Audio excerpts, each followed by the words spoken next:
Hey guys, I just made a mistake and accidentally ended that previous recording. So I guess this is going to pick up in the middle. This is the second half of the second video, so video 3 on sig figs. I'm going to proceed assuming you've seen the first two. So these are the 4 calculations that I told you to take a crack at. I feel like I skipped one. I did. I skipped this one right here. One moment. All right, now with all 5 calculations I told you to do. So this is what your calculator is going to spit out for each of these 5 calculations. So we're going to go through these one at a time, figure out what they should actually be. So this one has 3 sig figs, this one has 1. That means our answer for this is limited to 1 sig fig. So the first digit is our only sig fig.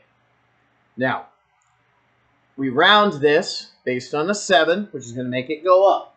So it's going to become 2 underlined, and then the rest of these all become zeros because the decimal point is at the end here.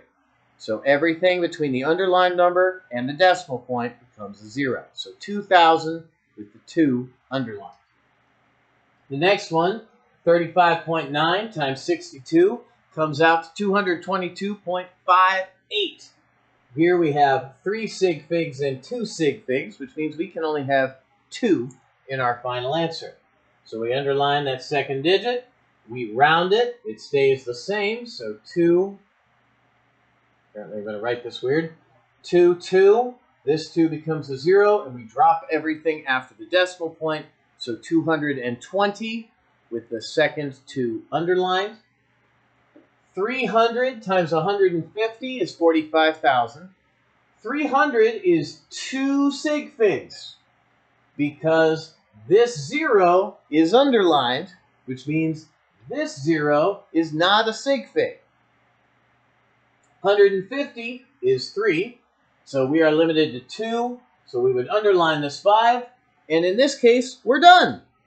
It's already only 2 sig figs. Everything else was already a 0. So we don't have to actually do anything else to this one, which is nice. Then we have 30 times 0.05. Here we have 3. In this one, 2, because these 2 leading zeros do not count as sig figs. And the trailing 0 is a sig fig because we wouldn't have written it if it wasn't. Ditto this 0. So 3 and 2. Well, that means we need 2. So 1.5 is already 2 digits. Now, here's where the question comes up. Do I have to underline the 5? No, you do not have to. And technically, it's wrong if you do.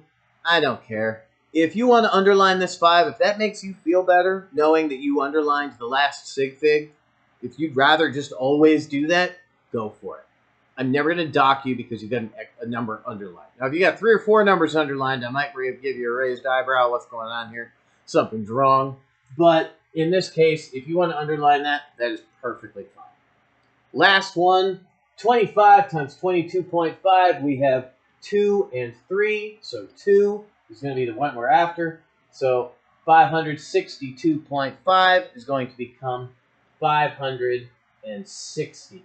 With that 6 underlined. And that is calculations. I am just going to write up here the final answers for these last 4, 5, I think it was 5, maybe 6 calculations down here. And then that will be the end of the video. So, work through these. I'm going to, actually, you know what, I can just clear this. Clear, X, 6. So you can scroll through, work on those 6. I will put the final answers on the board here so you can check them. And that will pretty much wrap up the video. So go ahead and work on those. I'm going to pause this, and I'll put the answers up on the board. Pause it before I say time, and it is time. And those are going to be the final answers for each of these. I've given you the red number, which your calculator actually spits out, and the final rounded number with the 2 that you don't have to underline. I've put both possibilities.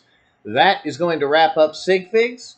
Like I said, don't forget about integers. Integers have an infinite number of sig figs. We'll deal with those in the temperature conversions video. Have a wonderful whatever it happens to be, day, night, weekend, whatever. And I will see y'all in the next video.